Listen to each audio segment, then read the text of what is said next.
Est-ce que vous avez déjà remarqué à quel point c'est fatigant de se faire servir par des domestiques? Je fais l'éducation d'une nouvelle bonne. C'est simple, je suis positivement épuisée. Je crois qu'il n'existe rien de plus exténuant, vous ne trouvez pas? Eh bien, je ne sais pas, je n'ai pas de bonne. Ah, très cher. J'étais en train de dire à Babette que je forme une jeune bonne et que cela me donne un tel travail et qu'en toute honnêteté, c'est elle qui devrait me payer.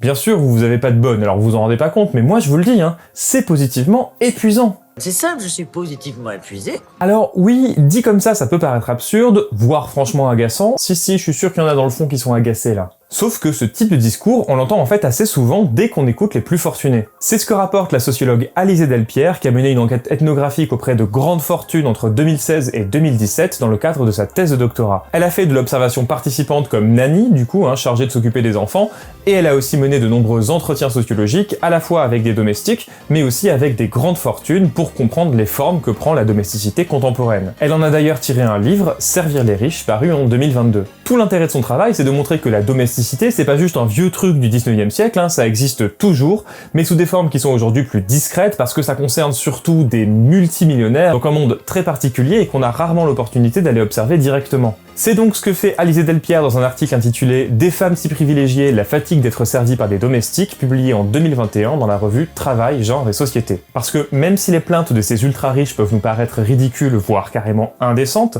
je crois qu'il n'existe rien de plus exténuant, vous ne trouvez pas? Si on veut vraiment comprendre les mécanismes sur lesquels repose la domesticité aujourd'hui, il faut être capable de prendre leurs paroles au sérieux. Et donc pour ça, bienvenue dans Avis de recherche.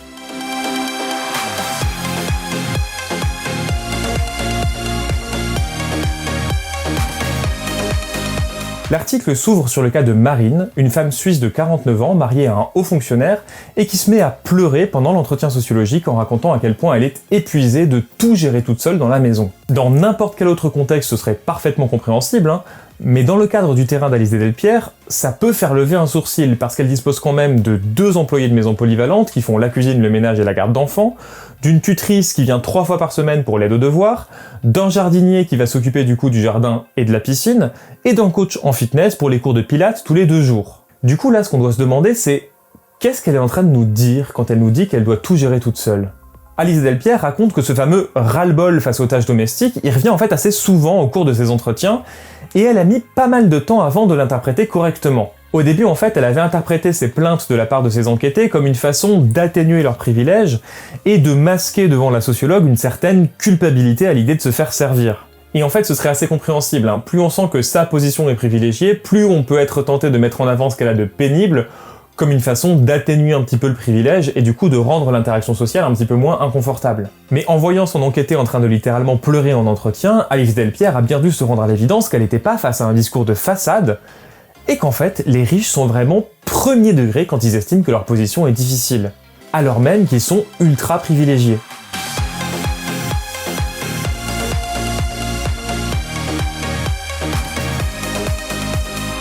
Posons d'abord les bases. Avoir des domestiques à domicile, surtout à ce niveau-là, c'est un luxe absolument massif.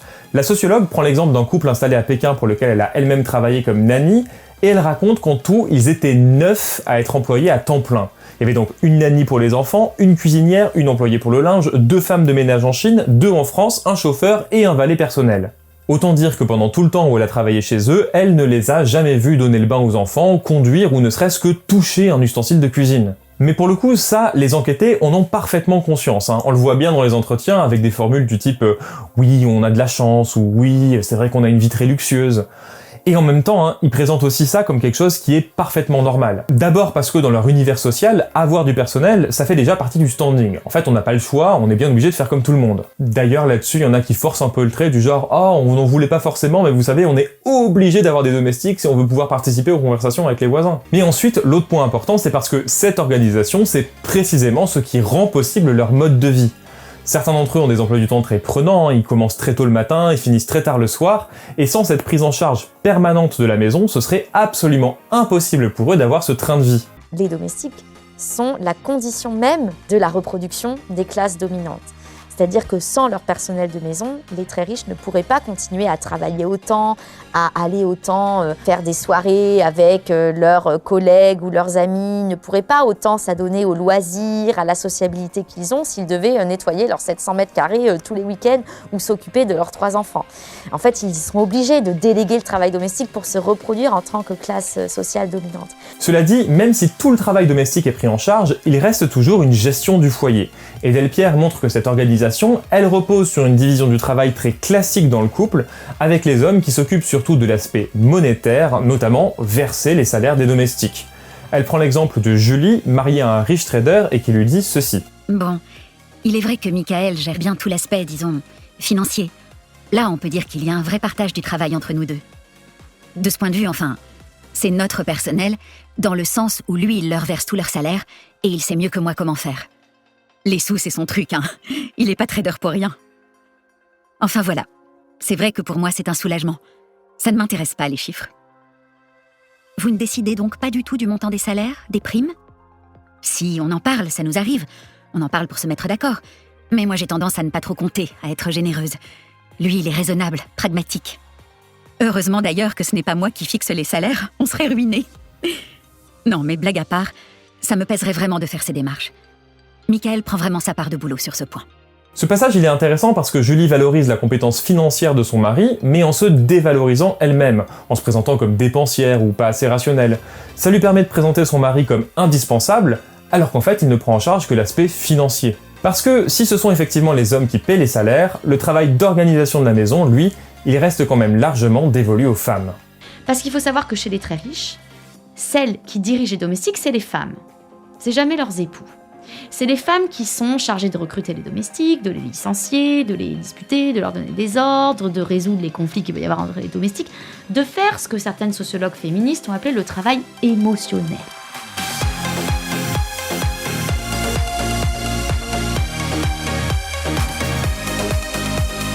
Le point central de l'article, c'est que déléguer le travail domestique ne veut pas dire déléguer la charge mentale. Bien au contraire, ce que montre Delpierre, c'est que les patronnes restent prises dans une attention constante de la maison pour gérer tous les domestiques et les 1001 petits détails qui permettent de faire tourner la maison. Et ce qui est d'ailleurs assez frappant, c'est que ce constat, il vient aussi des domestiques eux-mêmes.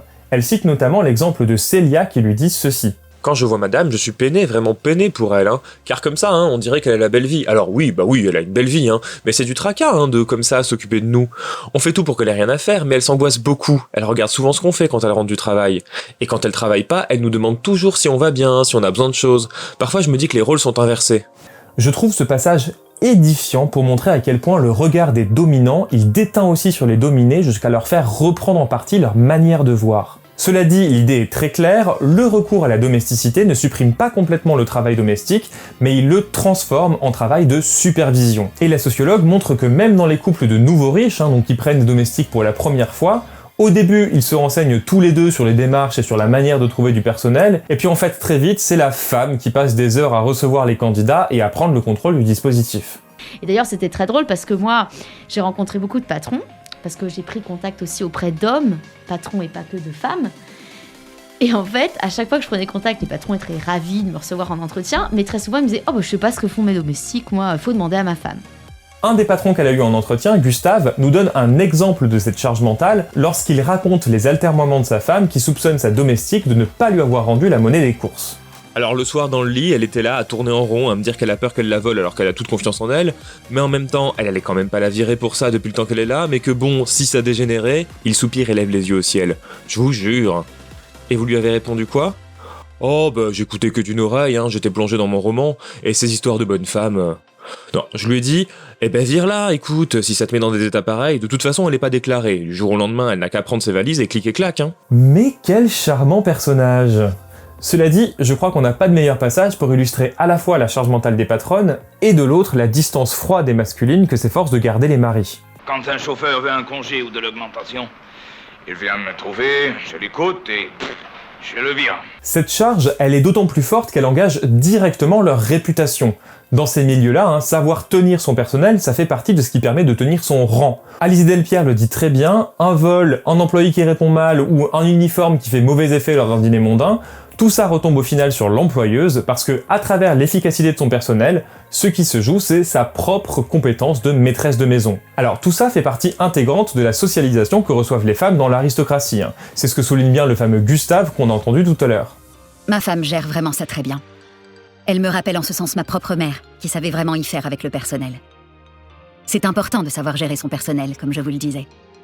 Les femmes chez nous, elles apprennent ça très vite, dès qu'elles sont jeunes. Pourquoi, chaque fois qu'il parle, il dit un truc qui me fait cringer, lui ? Cela dit, cette gestion du personnel, elle peut être beaucoup plus compliquée pour les nouvelles riches, qui n'ont pas été socialisées avec ça quand elles étaient petites, mais qui doivent plutôt apprendre un peu sur le tas. D'autant que avoir du personnel, ça ajoute aussi une autre contrainte, on n'est jamais complètement relâché chez soi. Les employeuses expliquent qu'elles doivent rester un minimum présentables devant leurs domestiques, et du coup qu'elles peuvent jamais se balader complètement décoiffées en gros pyjama pilou-pilou dans l'espace domestique. La présence des domestiques fait donc du domicile un lieu où il faut continuer à tenir son rôle.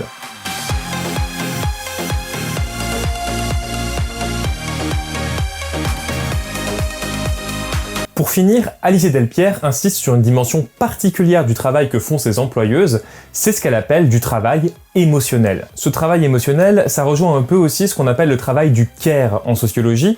Il renvoie au fait que les femmes très fortunées, elles doivent s'assurer du bon déroulement de l'ensemble des relations qui se nouent au sein de la maison. Et ça, c'est vrai que ça peut être inconfortable ou fatigant, surtout quand il faut arbitrer des conflits, gérer des tensions, ou prendre la décision de renvoyer quelqu'un. Et toute l'ambiguïté, c'est que ces femmes vivent dans une grande proximité avec des personnes qui travaillent pour elles, qui en général d'ailleurs vont jusqu'à tout connaître de leur vie, mais elles doivent en même temps maintenir une hiérarchie très nette. Il faut donc être assez proche pour que ça fonctionne, assez distante pour rester la patronne, assez humaine pour que la relation tienne, mais assez ferme pour que l'ordre social ne se brouille pas.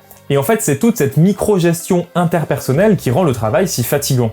Et surtout, ce travail émotionnel, il reste pas du tout enfermé dans la maison. C'est aussi à travers lui que ces femmes jouent leur réputation et leur légitimité sociale. Savoir bien gérer son personnel, du coup savoir garder la distance, savoir recadrer sans perdre la face, savoir licencier quand il le faut, tout ça, dans ces milieux, ça définit la capacité d'une femme à tenir son rang. Autrement dit, savoir se faire servir, c'est pas juste avoir des domestiques, mais c'est aussi savoir faire tenir toute la relation de service.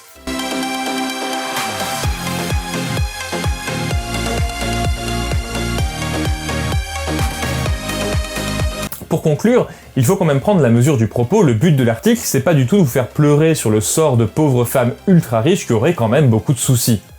Peu cher. Delpierre ne nie jamais leurs privilèges, au contraire, elle le rappelle sans arrêt, et d'ailleurs les enquêtées elles-mêmes le reconnaissent très bien. Mais ce qui l'intéresse, c'est le fait que, même dans les situations où presque toutes les tâches domestiques ont été confiées à d'autres, ce sont les femmes qui restent encore très fortement rattachées à la gestion de la maison, à la charge mentale que ça implique et à tout le travail relationnel qui va avec. Et à partir de là, Alizée Delpierre en profite pour ouvrir sur d'autres questions en soulignant que c'est là en fait tout l'intérêt de l'article. En fait, ce cas très particulier des ultra-riches, il nous permet de voir plus nettement un mécanisme beaucoup plus général. Le fait est que recruter une nounou, appeler une femme de ménage, se renseigner sur le chèque emploi-service, partout dans la société, tout ça repose encore très majoritairement sur le travail féminin. Et en gros, ce que ça permet de comprendre, c'est que on va pas régler les problèmes de répartition des tâches domestiques en permettant par exemple à tout le monde d'avoir une femme de ménage. C'est pas comme ça que ça marche. Et oui, parce que si même chez les gens les plus privilégiés, l'argent et le personnel ne suffisent déjà pas à sortir complètement du travail domestique, ça laisse imaginer ce que c'est pour les gens normaux. C'est pour ça que ce qui se passe chez les très riches, c'est un miroir grossissant de ce qui se passe dans d'autres services à la personne. Et vraiment, je le précise parce que ça nous fait réfléchir tous aussi sur nos rapports à ces travailleurs-là et aux tâches domestiques. Cet épisode d'Avis de recherche est maintenant terminé, j'espère qu'il vous aura plu. Si vous voulez creuser le sujet, je vous ai mis en lien les vidéos d'interview d'Alizée Delpierre dont j'ai utilisé certains extraits dans la vidéo et où elle parle de son terrain de façon assez extensive, donc n'hésitez pas à aller les consulter. Et si vous cherchez d'autres contenus en sciences humaines, il y a bien sûr le site de Mondes Sociaux. Moi je vous fais des bisous et à très vite. Ciao!